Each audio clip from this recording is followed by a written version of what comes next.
자, 삼성전자 주주분들 반갑습니다. 김프로입니다. 자, 오늘 5월 22일 금요일이고요. 오늘 삼성전자는 장중 최고 30만 3,500원까지 강하게 오르면서 최고점을 터치해줬지만 결국 장 초반 상승분을 반납하면서 29만 2,500원에 종가 마감을 했습니다. 장 초반에 이 강한 상승세가 꺾이고 장중 저가인 29만 2천원까지 밀리는 등 변동성이 크게 나타났는데요. 오늘 금요일 이 종가가 어떻게 끝났고 외국인들이 어떤 속내로 마감을 했는지 주말 동안 제대로 복귀해 두셔야 다음 주 아침에 시장이 흔들려도 당황하지 않고 편안하게 이 중심을 잡고 대응하실 수 있습니다. 오늘 그 수급의 실체를 차분하게 짚어드릴 테니까 이 주말 편히 쉬시기 전에 저와 함께 이 흐름 한번 살펴보시죠. 최근 삼성전자가 앞자리 3을 그리면서 30만원 선을 터치해주자 증권사나 뉴스에서는 너도 나도 이 목표가를 높여 부르며 당장이라도 더 치고 갈 것처럼 분위기를 만들고 있습니다. 하지만 이 장기적인 성장성에 대한 기대감이 높더라도 이 한 주를 마감하는 시점일수록 우리는 다음 주 이 초반에 섣불리 위로 따라붙는 매매를 정말 조심해야 한다는 거예요. 겉으로 보이는 주가의 상승 흐름 이면에 오늘 최종 집계된 이 실시간 수급 데이터를 살펴보면 우리가 그냥 넘어가선 안 될 이상한 점들이 명확하게 드러나고 있거든요. 이 기관에서의 매수세가 유입되는 것처럼 보이지만 외국인 창구의 최종 마감 움직임은 완전히 엇갈렸습니다. 외국인 수급을 한번 보면 장마감 시점인 오후 3시 31분까지도 이 JP모건에서만 무려 약 212만 주가 넘는 대량 매도 폭탄을 매섭게 쏟아내며 오늘 장을 마감했습니다. 이 기관별 수급에서도 오늘 하루 외국인들이 약 101만 주가 넘게 비중을 줄인 반면 개인 투자자들이 105만 주 가까이 이 물량을 온전히 받아냈죠. 외국인들이 이 고점 반등을 이용해서 오히려 차익 실현에 나서며 비중을 축소하고 있는데 이러한 수급 움직임은 글로벌 매크로 동향 및 내부 리스크와 아주 긴밀하게 연결되어 있죠. 뉴스를 보시면 이번 주 미국 국채 금리가 급등세를 보이면서 환율이 1,510원까지 돌파했고 이로 인해서 코스피 시장이 크게 흔들렸는데 오늘 장이 열리자마자 외국인이 코스피 시장에서 9,300억 원에 달하는 폭풍 매도를 퍼부으며 지수를 끌어내렸죠. 여기에 국내 핵심 이슈를 결합해보면 삼성전자 내부에 노사 합의안을 둘러싸고 이 메모리 사업부에 지지세가 있더라도 비메모리 부분과 주주들 간의 불씨가 여전히 남아있다는 불확실성이 상존해 있죠. 이러한 대내외적인 불확실성이 겹치다 보니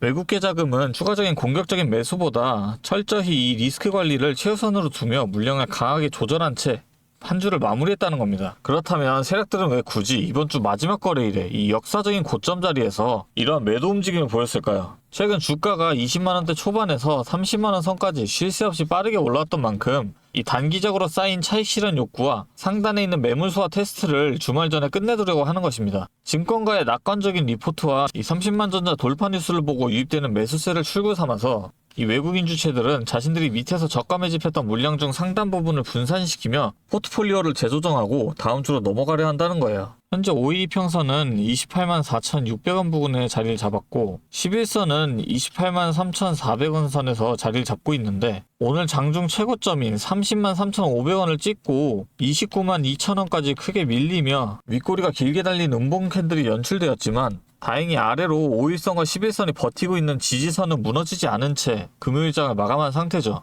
단기적으로 위에서 내려오는 매물 압박을 확인하였으나 아래로 이 이평선이 지켜주는 한 다음 주 초반까지는 상승 추세의 하단 지지력이 유지된다라는 겁니다. 자, 그렇다면 주말 동안 여러분이 복귀하시고 이 다음 주부터 눈여겨보셔야 할 기준은 바로 5일선과 11선이 밀집한 28만 4천원에서 28만 5천원 구간이라는 거예요. 다음 주 시장이 열리고 이 이평선들이 어떻게 움직이느냐에 따라서 우리가 가져가야 할 대응 시나리오는 완전히 달라지게 된다는 거고 다음 주 초반 동안 우리가 가장 주목해야 할 심리적 기준 가격은 바로 29만원 선입니다. 차트상 이 자리를 다음 주 초반에 안정적으로 지켜내 주느냐 혹은 지지선이 무너지면서 밀리느냐에 따라 단기적인 방향성이 갈릴 수 있기 때문에 이 부분에서 수급 공방을 면밀히 체크해 보시는 걸 추천드립니다. 하지만 오늘 이렇게 제가 이 기준적으로 잡아드렸지만 이 주식이라는 게 내일 당장 새로운 이슈나 정보가 들어오면 변동성이 생기기 마련이죠. 게다가 주주님들마다 들어오신 평단가들도 다 다르고 신규 진입을 노리시는 분들도 계시는데 제가 예언가가 아니기 때문에 이게 무조건 맞는 정보다라고 할 수는 없어요. 저는 제가 수집한 정보를 분석해서 가장 가능성이 높다라고 판단되는 이 내용을 방송에서 말씀드리는 겁니다. 물론 스스로 이 기준이 확고하신 분들은 필요하신 이슈만 캐치해서 가시죠. 하지만 이 나만의 기준점을 좀 세워보고 싶다 하시거나 제대로 된 대응 전략을 모르시겠다 하시는 분들이 계시거든요. 제가 하루 종일 이 방송을 켜둘 수도 없고 이 유튜브 영상으로는 시장 변동성을 혼자서 대응하시기는 현실적으로 너무 힘듭니다. 그런 분들을 위해 제가 상단에 번호를 하나 잠깐 띄울게요. 010-3436-7531 이 번호로 삼성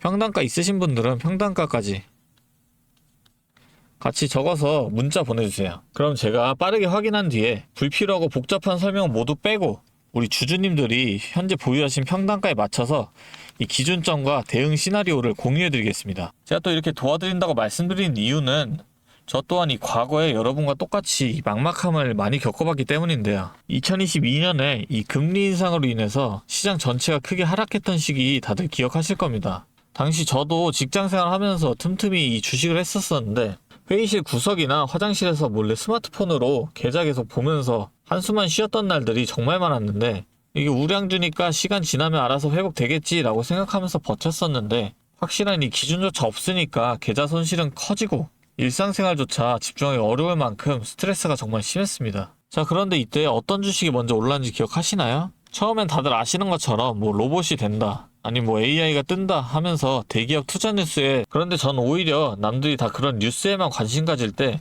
2022년 말에 가장 밑바닥에 있던 이 2차 전지에 집중했었습니다. 왜냐면 당시에 이 전기차 수요가 일시적으로 둔화된다는 악재 뉴스가 도배되고 있었는데 제가 주목한 건 따로 있었습니다. 이 우리 일상 속마다 이미 이 아파트 주차장이나 대형마트에 전기차 충전 구역이 이 법적으로 의무화가 되면서 강제적으로 늘어나는 인프라의 변화가 눈에 띄게 일어나고 있었죠. 수많은 사람이 몰려갔었는데 여기에 글로벌 완성차 브랜드들이 이 내연기관 생산을 전면 중단하겠다는 구체적인 계획들을 잇따라 발표하고 있었지만 전 세계 모든 자동차가 결국 이 배터리로 바뀔 수밖에 없는 거대한 산업의 방향성은 그 누구도 막을 수 없겠다는 명확한 결론이 섰던 겁니다. 결국 이 배터리가 들어가는 핵심 소재를 만드는 기업의 가치는 올라갈 수밖에 없다고 확신을 했기 때문에 저는 남들이 다 포기할 때 이 2차 전지 하나에 철저하게 집중을 해서 2023년에 계좌 손실을 메꾸고 빠르게 회복해냈었죠. 하지만 이 2차 전지가 오른다는 걸 알아도 그 기업마다 들고 있는 기술력들이 다 다르고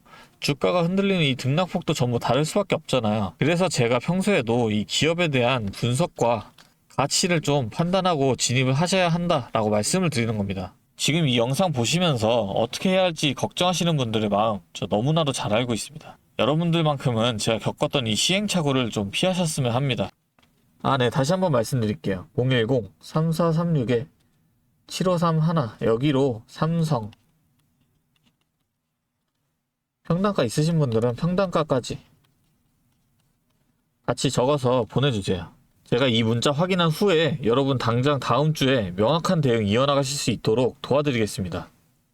그리고 제가 여기까지 보신 우리 구독자님들을 위해 아주 특별한 선물을 하나 준비했는데요. 방금 제가 말한 이 2차 전지 이야기 말씀드렸던 것처럼 현재 이 시장의 악재에 가려져서 남들이 전혀 쳐다보지 않고 있을 때 이 메이저 자금들이 조용히 진입 기회를 노리고 있는 하반기 핵심 주도주 리포트를 선물로 준비했으니까요. 이 주주님들만은 놓치지 마시고 꼭 이 선물까지 챙겨가셨으면 좋겠습니다.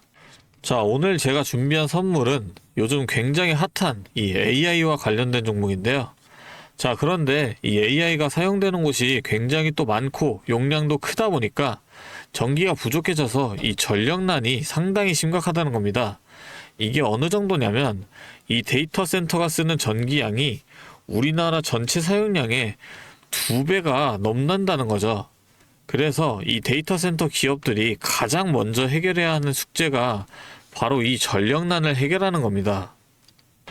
자, 그런데 이 전력난을 해결하려고 발전소를 더 지으려면 이 10년이 넘는 시간이 걸리는데 당장 내일 전기가 모자란데 10년은 너무 길죠.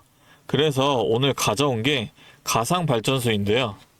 이 가상발전소는 정부와 기업도 큰 관심을 보이는 핵심 사업이라는 겁니다.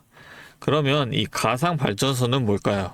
실제로 발전소를 짓는 게 아니라 여기저기 흩어져 있는 전기들을 네트워크로 묶어서 하나의 발전소처럼 통합 관리하는 시스템인데요. 예를 들어서 전기차 배터리에 남은 전기를 전력망에 다시 팔아서 수익을 낼 수도 있는 겁니다. 이런 식으로 전국의 남은 전기들을 AI가 모아서 마치 하나의 거대한 발전소처럼 운영하는 거죠. 사실 지금까지는 전기를 절약해야 한다, 이렇게만 생각했잖아요. 그런데 이 조건 자체를 바꿔버린다는 겁니다. 이 발전소를 무작정 지을 수 없다면 있는 전기를 얼마나 효율적으로 쪼개서 쓸 수 있느냐가 핵심이 된 거예요. 이게 바로 이 가상발전소가 앞으로의 시장을 지배할 수밖에 없는 이유가 되는 겁니다. 이미 테슬라에서는 일본에서 가상발전소 사업을 전국으로 확대했고요. 우리나라 정부도 제주도에서 이미 시범 사업을 운영하는 중이죠. 결국에는 이 가상발전소, 즉 VPP 사업이 미래의 핵심 사업으로 자리 잡을 수밖에 없는데요. 제가 이 중에서도 무려 5년 전부터 이 가상발전소를 준비해온 특정 종목 한 가지를 가지고 왔습니다. 이 기업은 다른 경쟁사들이 이제 막 가상발전소 사업에 뛰어들 때 이미 5년 전부터 대기업들과 인프라 구축을 마쳤고, 범용성 또한 한 가지에 묶여 있는 게 아니라 아파트, 상가, 공장, 그리고 전기차 충전소까지 서로 다른 에너지를 컨트롤하는 독보적인 통합제어 기술을 이미 갖추고 있다는 겁니다. 다시 말해서 에너지 효율을 뽑아내는 기술력이 시장 평균보다 이미 30% 이상 앞서고 있다는 평가를 받고 있어요. 그렇다면 올해 2026년 분산에너지 특화 사업이 본격화되면 어떻게 될까요? 이 기업의 소프트웨어가 전국에 깔리게 되는 압도적인 점유율을 예상해 볼 수 있겠죠. 그렇다면 우리는 남들보다 한 발 앞서서 이 수익의 길목을 지키고 있어야 큰 수익을 가져간다는 겁니다. 자, 제가 지금 정말 공들여서 분석한 이 종목 정말 궁금하시죠? 지금 화면에 보이시는 이 번호 010-3436-7531로 선물이라고 두 글자 적어서 문자 보내주시면 제가 확인하는 대로 분석한 리포트와 함께 종목명까지 바로 공유해드리도록 하겠습니다. 제가 드리는 이 선물로 우리 구독자분들이 조금 더 여유있고 성공적인 투자 이어나가셨으면 좋겠고요.